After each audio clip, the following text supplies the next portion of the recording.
Welcome to the Adventures in CRE Audio Series. Join Michael Belasco and Spencer Burton as they pull back the curtain on everything commercial real estate and introduce you to some of the top minds in the industry. If you want to take your skills to the next level and be part of a growing community of CRE professionals across the world, this is for you. All right, welcome back. This is episode 2 of season 3, true to form. This is going to be more of a conversation. Okay, unlike other seasons, we are starting out with a topic. We're talking about strategies as far as how to make deals. You need a strategy, you need a good strategy. So we're going to go over how to put that together, how to think about that, a couple of case studies. And so, you know, let's get started. So let me add one thing. This is going to be more focused on Spencer's world. And so it's going to be more Sam and I interjecting and asking questions. And we will interview Spencer on your behalf. Exactly. Yeah. So, let's, Spencer, give us an overview. You're the deal makers, the strategist. That's kind of your role. Give us an overview and then I guess launch into our first case study. Is that how we want to do this? Yeah, let's do that. All right. So this is definitely a making part. This is part of deal making. It's, before you can go out and identify deals, there needs to be a strategy, a reason to pursue those deals, right? And it really is the foundation of all real estate, a strategy that works. A why for that strategy. And so we're going to talk today. I'm going to share 2 experiences from my career, 2 strategies that I imagined and the firms then that I worked with and I was a minority partner in, we pursued to various degrees of success.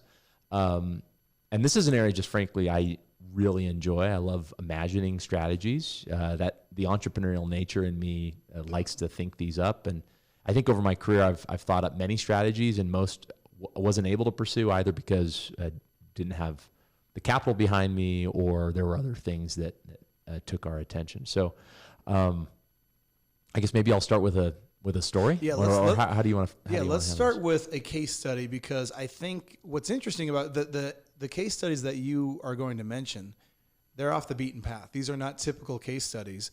And, part of whether you're an entrepreneur, whether you're, in commercial real estate and you're looking at deals, how to strategically place yourself into some, better opportunities, you need unique, approaches. And so the one that you've got written down, well, you've got 2, is that right? Yeah.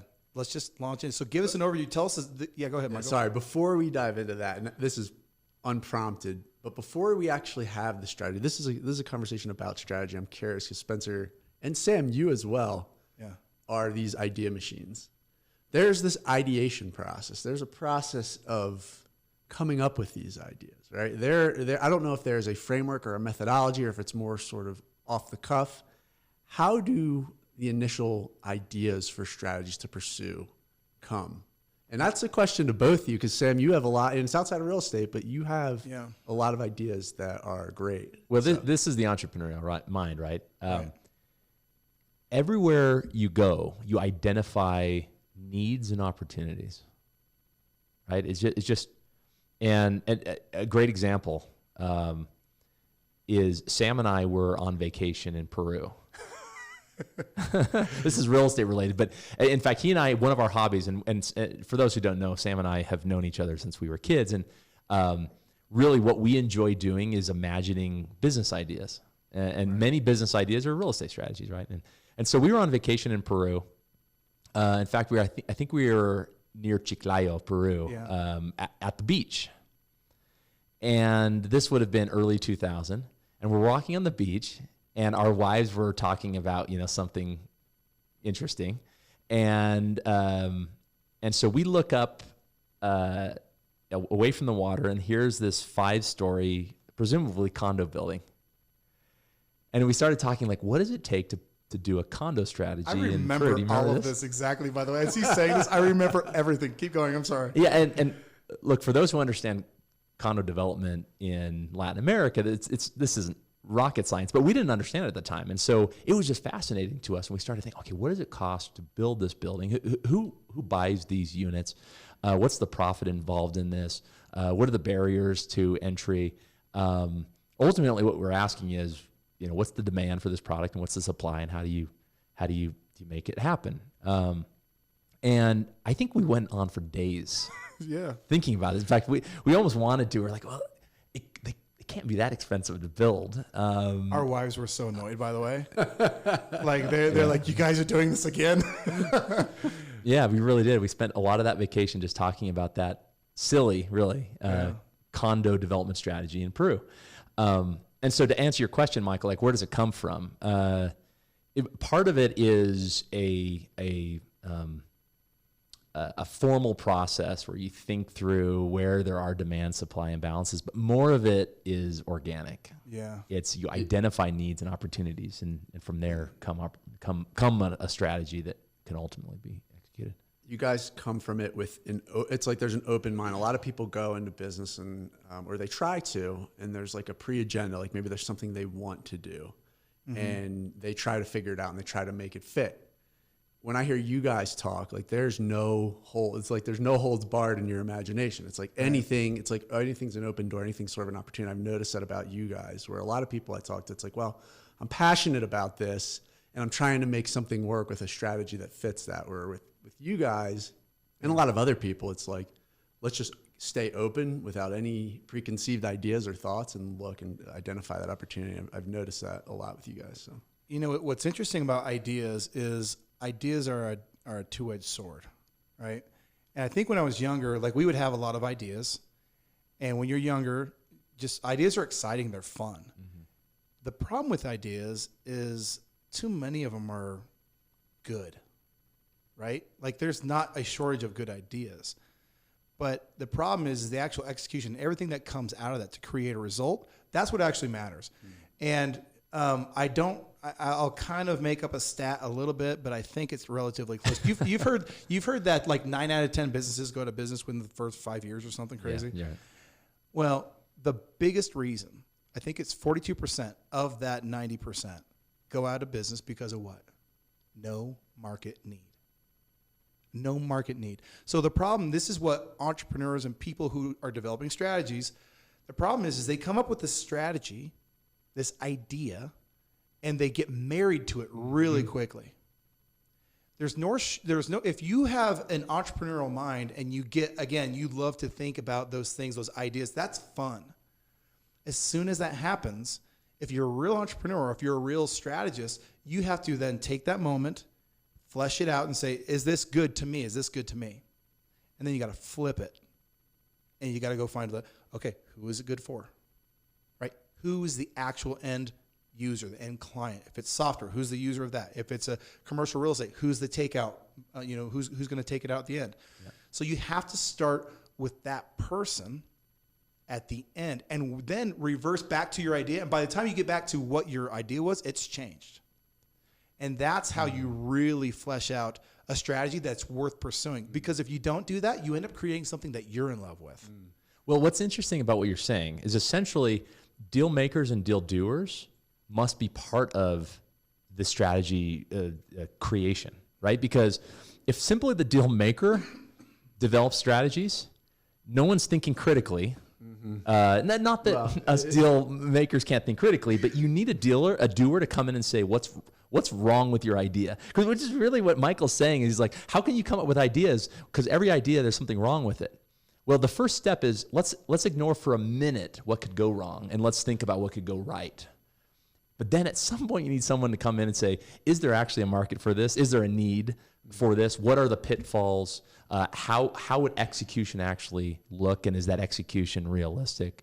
All of that's part of the strategy development. But the first step, the ideation, I think is the term that Michael used. It's very much a making process, yeah. So, no, go ahead.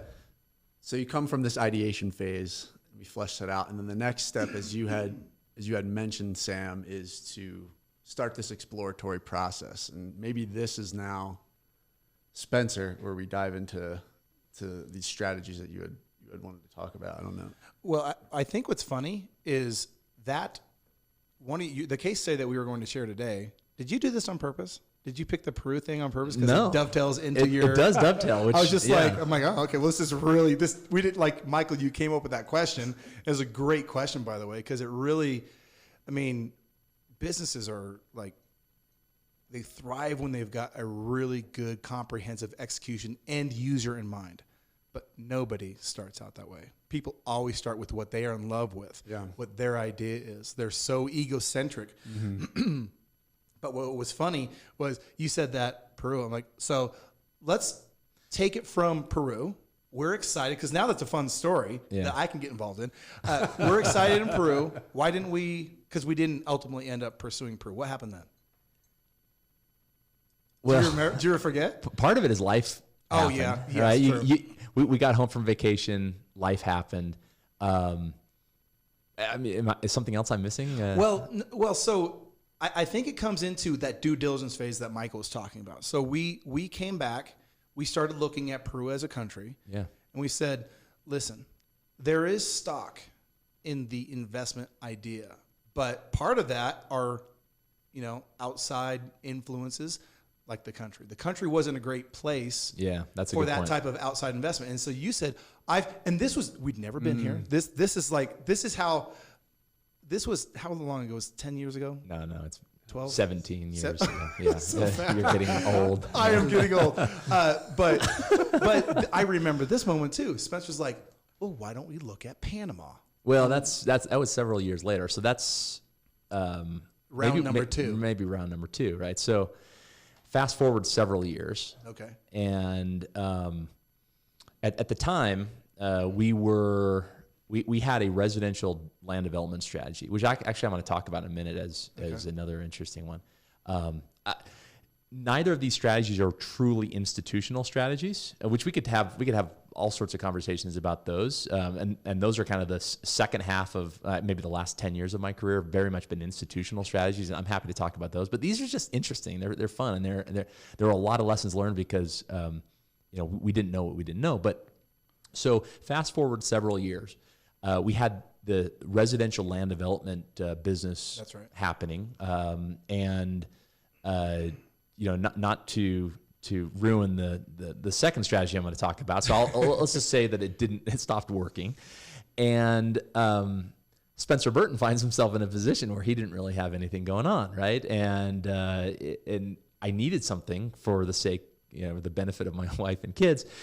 And so I went to the head of the company that I was working at and I was a minority partner in and said to this individual, well, really, let me step back. I didn't have any prospects going on, and we'd had this experience in Peru, and I knew that there was, from that experience, I knew that there was some pent-up demand for housing in Latin America. The idea was a good idea. The idea was an interesting idea, yeah.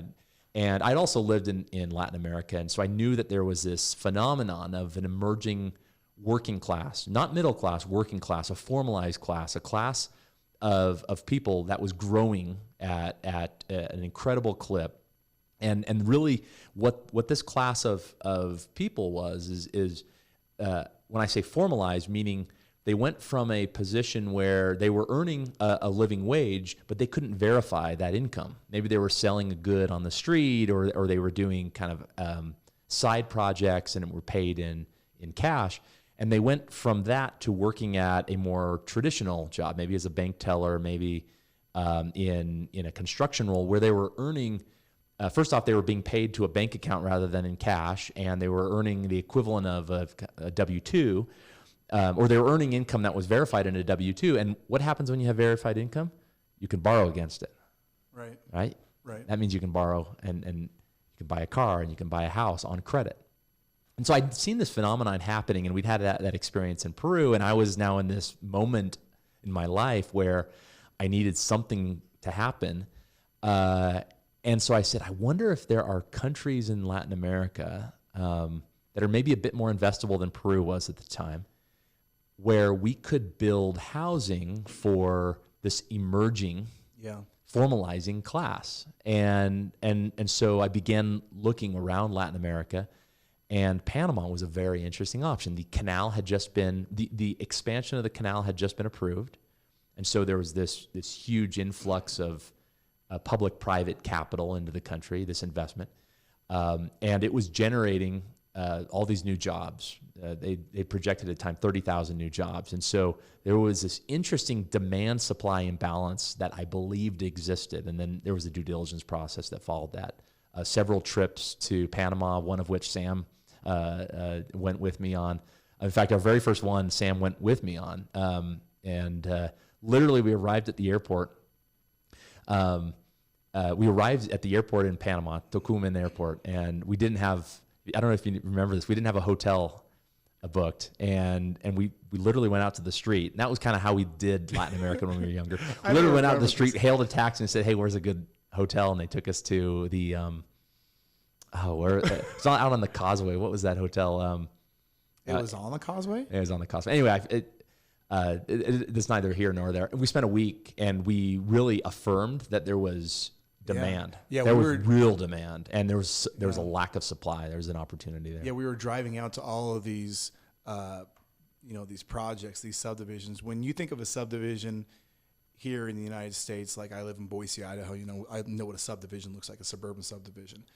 And this was, not that, but it was actually really quite progressive.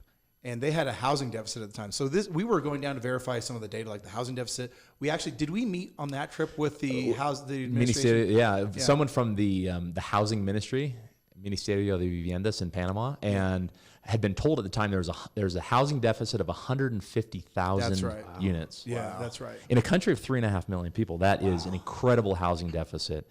On top of that, they use the U.S. dollar in Panama. They have a loan program that's very similar to, say, our FHA program. It's more. It's for kind of those who are just getting started in their life and getting a home. And anyway, the due diligence that we gleaned from that first week was really valuable. And ultimately, we concluded, and this is the first piece of developing a strategy. You have to identify an opportunity where there is a demand-supply imbalance, and we found that there. Yeah. Yeah, you guys have done that today, but so that one was pretty obvious. Now I will say, so at that time that was 2009. That would have been 2006, 2007. I'm great on years, but that was interesting because when that actually came into effect, when we actually pulled the trigger on that was at a moment where the strategies, and you alluded to this, maybe if you want to jump into that other case study, the strategies that we had been pursuing in the United States had really kind of gone by the wayside because the 2008 crisis hit, liquidity, everything. I mean, you're in a recession. And now when you're in a recession, opportunities and strategies now are harder to come by. And so what do? Well, you identify an imbalance in supply and demand in a foreign country, and you persist that way. Michael? Yes. So, okay. You guys are at the point now. You've identified a supply-demand imbalance. So what? All right. Okay, you've identified it. Who are you guys? What makes anybody could identify? In fact, really, the head of the country. Nobody. What's that? Well, think about it, like the head of the country. I know everybody knows there's a supply-demand imbalance here. Yes. How then, from the maker side, do you say, well, we see this, and you know what? We're actually the people to do it. We can transit. How do you get from identifying the need to then trying to make this a reality for you or your team or your company? Well, so that's the next lesson. So the first lesson is, okay, identify demand, supply, and balance. The second is identify your competitive advantage with that strategy. Like why you and why not someone else? The simplest answer is why me, why not me? If not me, then who, right? Yeah, that sort of thing. But especially in more competitive strategies, institutional strategies, if you're going to go out and buy, you're going to go out and do a value add apartment strategy, you know what? It's you and a million other people. So why you? Right. If you're going to develop apartment projects, why you and not the other million apartment developers? And I'm not suggesting that you always have to do a niche in which you are an expert in. Oftentimes there are demand, supply imbalances in even the most common strategies. But there should be some reason And this is a reason you pitch to investors, you pitch to lenders, you pitch to yourself to give yourself confidence when things are bad. There's a reason for why you are the right fit. Now, if we think about this single-family home, developing single-family housing projects in Panama for this emerging formalizing class, why us? To be honest, we didn't think that, and that's lesson learned. We were young. In fact, there was this moment during our due diligence, and at this point, we brought in our doers. We had a partner in the States who he was an expert in entitlement. An expert. He came down and he was helping us think about entitlement in a way that we weren't thinking about. And we had this meeting with this gentleman who had done this very thing that we were thinking we wanted to do. And we were sitting around, I remember to this day, we were sitting around a conference table about this size, and it was me and our this entitlement partner and this gentleman. And then there was a woman who was a real estate agent who was kind of helping us in our due diligence process, and she spoke fluent English. We speak fluent Spanish too, but she was someone who had lived in Canada, and anyway, it was a great partner. We loved working with her. But and so we're talking to the gentleman, and at one point in the conversation, he's like, "Go home. Why? Who are you to come to my country and develop these projects that I struggle with every day to develop?" I mean, essentially, he said, "Go home. Go back to your country. You don't know what you're doing." Now we're entrepreneurs, and like in the face of that, we still proceeded, and we were successful ultimately at this. We weren't as successful we'd like, and I'll talk about some of these. Like when I say competitive advantage, now we didn't know how to develop housing projects in Panama, and as a result, it took us twice as long to do our projects there than we had anticipated, than we thought. And a lot of that is because we were new. At the same time, because we were outside the box, we didn't think like that gentleman at the table. We brought things to the market that actually changed the market. There were certain things that we did in our projects that prior to us never happened. And I'd like to think in part because of us, became just the norm in the industry. And that's because we came in, we thought outside the box. And so our competitive advantage, because people were asking that, like, why you? It's because we bring a perspective that's different. And we think that different perspective will add value to the market and therefore give us a competitive advantage. Yeah, and I was just going to say, I mean, you go back to everybody who says you can't do something, just because they think they can't do it, they want to tell you that you can't do it. There's enough people out there that will tell you that your ideas are bad and things like that. And, we talked about that. Well, I talked about that concept of you have an idea, you go to the audience, you find out if it's a good idea. If you go through that initial process and you do your own due diligence, have enough faith in yourself to be able to push people like that aside. Because some people will hear that and be like, oh, well, what does he know that we don't know? Scare you right out. And that's ridiculous. Yeah. That's ridiculous. There's just people that want to tell you that they can't do stuff because they can't. There's plenty of people who are not able to do things, and it's mostly not because it's not possible. It's because it's not conceivable for them. Like they don't have. I was just chatting recently with a friend, and I was saying, sometimes being an entrepreneur is like you got to be able to take a step into the dark, and the scariest part is lifting your foot. Because it's like once it's up, I'm committed and I'm going. And it's at some point in time, you have this idea, you bite onto it, and you're like, hey, this is good enough to run with. As soon as you are really committed to it, then all of the things that you need to make it work will start to fall into place. I will say that a competitive advantage, the reason that is so important is because if you rush into a space and the idea is so good that there's so many people doing it. Okay, well, you got number one right. You got a good idea. Yeah. Because everybody else has the same idea. But finding a competitive advantage puts you, instead of in red bloody waters, put you in nice clean blue water, right? And that's where you want to be. You want to be at a place where people go, wow, I mean, this is similar, but that's kind of I can only get what I want from those people, right? And so I think a lot of times, and by the way, when you're talking about competitive advantages, you think, well, how do you come up with that? That's the same process of coming up with ideas. You talk to who's going to be the end user, who's going to be the end client, and you say, what are the things that you hate most about XYZ? And let them tell you. And then you figure it out. And then all of that's a feedback loop, right? Mm-hmm. So you go in, you get information, you say, well, what could we do to potentially, fix that problem? Can we? Well, yeah, what about this? And the cool thing about, we're here, the three of us, and we have all these really fun and cool ideas. Like, where's Adventures in CRE going? Oh, we're going to do a cruise. We're doing a cruise? Really? Yeah, let's do a cruise. That's going to be amazing, right? But these are the kind of things that, as you develop a strategy, bring it to life, and ultimately what lead to the success. So what were you going to say, Michael? It seemed I think you had something, and then I just kept talking, which is kind of my way. Okay, so we got 1, the idea, 2, the unique advantage. Sorry. No, go ahead, Michael.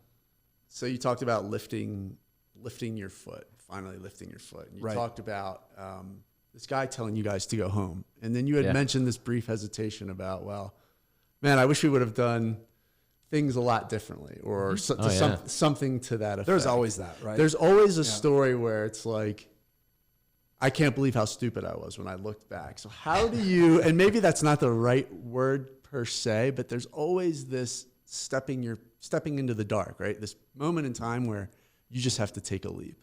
Right. But I guess the piece before doing that is getting as smart as possible. It's not taking a leap of faith because you're passionate about something. It's taking a leap of faith because all the data you've collected, everything you can understand about how this goes from beginning to end, or as you said, from end to beginning, is in place. So it's not simply like, you know what, I hate my job, I'm out of here, I'm going for this thing, and I'm just doing it. There is a clear delineation between that, which a lot of people do. They just say, hey, I'm going to go and I'm going to do this because I don't like my job or whatever it is. There is a process in place by which you do step into the dark, but hopefully with a strong powered flashlight and maybe a map. Maybe a map. That's like, okay, I think this is the right way. So, So first off, this process, when we think of entrepreneurs, we generally think of people that are in business for themselves. What's great about real estate is that almost all of us are entrepreneurs, whether we're working at the largest development shop in the world or we're working on our own. Yes. This process happens across that spectrum. And so if you're listening to this and you're working at a major real estate private equity firm, and you intend to stay there your entire life, there's still value in this concept, right? At some point, you're going to develop an idea, or you're going to pursue a deal, and you've got to step into the dark a little bit. You got to take a little bit of a chance that strategy or that deal may or may not happen, and it's scary and it's hard, and there's only so much margin for error. Let's be honest. You can only have so many deals or strategies go wrong in your career that it really holds you back. So that's my first comment. Now, the second, to Michael's point about, you get excited about an idea, but then you need to do some research about it. I think what matters most is that you're going in eyes wide open. You never will know everything that you need to know. Even the most thorough of due diligence, whether it's into a strategy or a deal, you'll never know everything. And so you have a process, you stick to your process, you do your due diligence the way it should be. You understand as much as you possibly can understand. Hopefully you have some experience in that space, and therefore you're bringing with you that experience. But in the case of this single family housing project, we did our due diligence. We set months of due diligence. And the reason why I laugh, though, is we knew it was going to be difficult. We went in eyes wide open, and that's why we were able to ultimately get it done. But it was hard. And would I do it over again? Sure, absolutely. That's when you know the most. That's when you know the most. Yeah, no, that's for sure. But it's one of those where you have to accept. You have to be willing to accept that things won't always go right. It's not going to be perfect. But hopefully you have identified a supply-demand balance. Hopefully you have that competitive advantage to bring this strategy to a successful conclusion. as you were talking about, the folks that might be listening to this, and we've got people that are in corporate America that, are happy to be that. I would say that entrepreneurial thinking is the foundation of success, not just for entrepreneurs, but people in corporate America. All right. What does that mean? An entrepreneurial mind. It means that you see problems as games. Okay. Problems, when solved, create a new outcome. And that, that outcome, that process is an exchange. And that means value is created. If you can create more value than the next person, what does that mean for your career? It means everything. I mean, there's reasons, there's different levels within a corporation. Where do you want to be? Maybe you do want to be like at just a kind of a mid-tier, and that's where you want to be, and that's totally fine. But what if you want to ascend to the highest ranks of a corporation? How do you do it? Well, fundamentally, it's going to come down to how you think. Are you following orders is good. Like if you follow the directive of management, things along those lines is great. But man, we have people that work for us at A.CRE. I've hired people in the past. I love it when they bring solutions. And the value, like their stock goes up in my mind immediately. And when that becomes like a habit, and that's like part of their DNA, that they're there not to outshine me, but to provide more value. It's like, who's going to jump to the forefront of my mind when it's time for a raise or time for whatever it is, or it's time for you bring me a strategy? Well, what do I think about that strategy before you open your mouth? What do I think about you? That's like your idea. You might have an amazing idea, but because of your position in your company, what you've done, it might just go into the trash can because you've kind of sat back passively for this long, and maybe you've just been too timid to come up with it. But I'm telling you, the entrepreneurial mindset, whether you're an entrepreneur or not, has so much merit in corporate America. Those are the people who ascend the ranks. You have an entrepreneurial mindset. Michael, you do too. Obviously, we have this website that started out as this fun way to share and teach and do all that kind of stuff. But now we find ourselves with an audience of folks that we're sitting here giving them content today. And we're doing it not because we expect anything, but because we see their needs and we're trying to provide value. And that's the only driver that we have. Okay? So is that a strategy? Are we doing a strategy right now? I mean, maybe we are.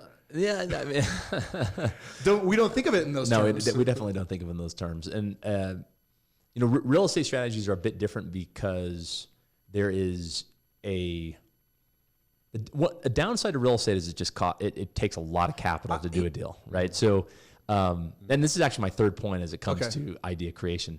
Sorry to get away from the point, but I think it'll come back to it. So you identify demand, supply, and balance. You identify what your core competency is. But then you have to ask yourself, can I secure the capital to pursue and execute the strategy? Right. Or put another way, is there a demand in the capital markets for this strategy?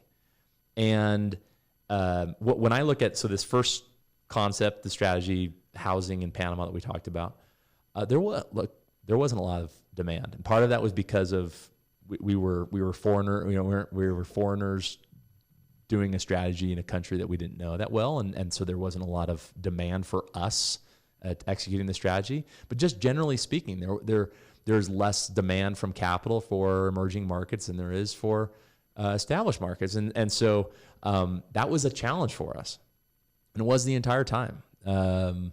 I think I've mentioned this before. As I look back and I say, if I were to do this over again, right, I would put more focus on securing capital when we need it. And in a subsequent episodes, I hope we talk about cash management and treasury in that role. We're going to get into that one. because I had some horror stories in that. Ultimately we got through them, but. So the third piece of the strategy is, can I secure capital to make this happen? Now let me share another strategy if I could. Please, yeah. While we're in the storytelling mode. So the very first strategy that I came up with, I was at the time a land broker. So I was bird dogging, for lack of a better term, land opportunities for residential land development clients. And those clients, I would identify land opportunities for them. They would then purchase that land, take the land through an entitlement process such that at the end, that land could be subdivided into a certain number of lots, and then that client would go through the process of actually constructing lots, right? So laying the roads, laying the underground sewer, water, electrical, and so forth, putting in the common areas, the entranceway, make it beautiful, these ready to build lots, and then they would sell the lots to one or more builders. And that was the strategy that my clients had, right? And I was quite successful at it, and it was very fulfilling. But I had, from the get-go, had aspirations of moving to the principal side of the business. I think many of our listeners who are in a more of a fiduciary role have that ambition. Not everyone, and it's quite, by the way, quite lucrative to be on the fiduciary side or kind of the brokerage side as it relates to deal making.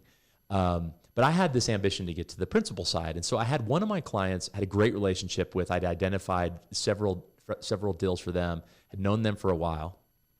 And so I went to them, and actually it came about because there was a land deal that I'd identified, I bird dogged. In fact, I had this strategy where I'd send letters out, handwritten letters. And then I learned, and this is back when technology wasn't so great, that I'd write one handwritten letter with a Sharpie, and then I'd photocopy it, dating myself a bit, but I'd photocopy it, and it actually looked still like it was handwritten. And so I was, every day I'd send out letters to landowners, to farmers mainly. And I would spot parts of the markets that I was in.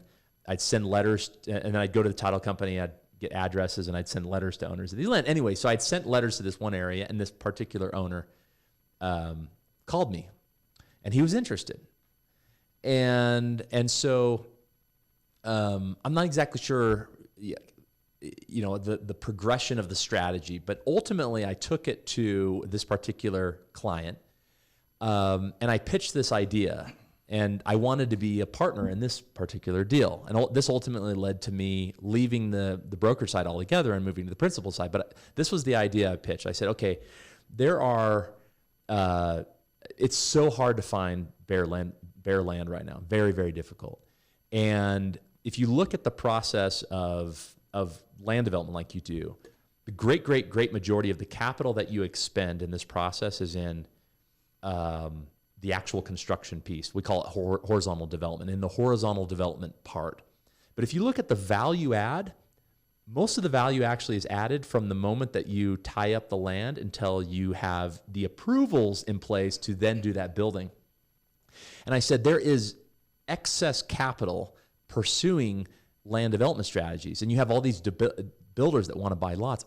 How about with this particular deal, we just simply get it entitled, meaning we get it approved to build.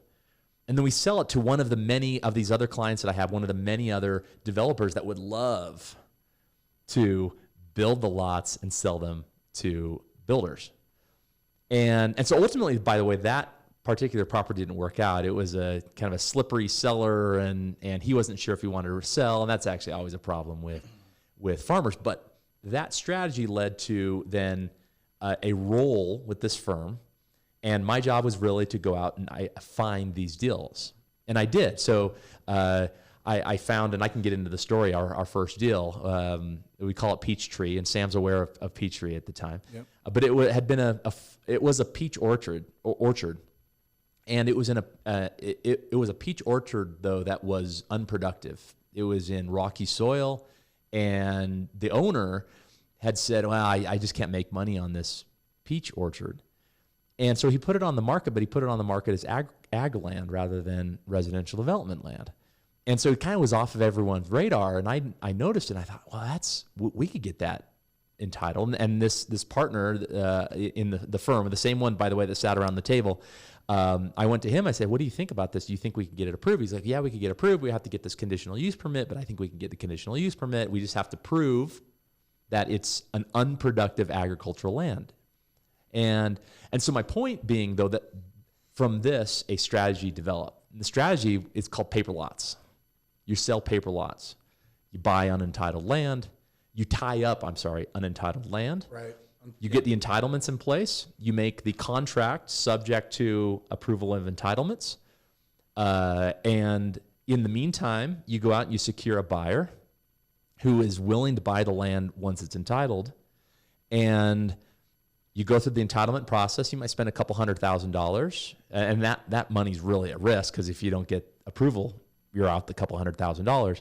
But you don't actually close on the land, and then sandwich it. Yeah. You sandwich it, and at approval, you assign the contract over to the developer who wants it. And we were quite successful at that for a while. Now, the reason I bring this one up in the context of capital pursuing a strategy is there was outsized capital for a moment in time. It was very much, and I was young at the time and didn't understand the capital markets to the extent that I do today.